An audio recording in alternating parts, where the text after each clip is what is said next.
Vjen momenti pushimit të detyruar edhe për Naser Aliyin, mbrojtësi i kombëtares shqiptare. Alternativa e parë për Mario Mitaj në krahun e majtë të Prapavijës do të jetë i detyruar të nështrohet një ndërhyrjeje kirurgjikale për shkak të problemeve fizike.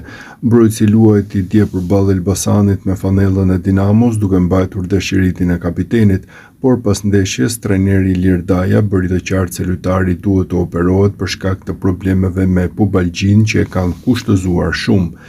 Ngarkesa që ka Ali është shumë e madhe dhe mund ta humbasë Aliin për një periudhë 2 mujore, sepse ka probleme me pubalgjin dhe mund të operohet.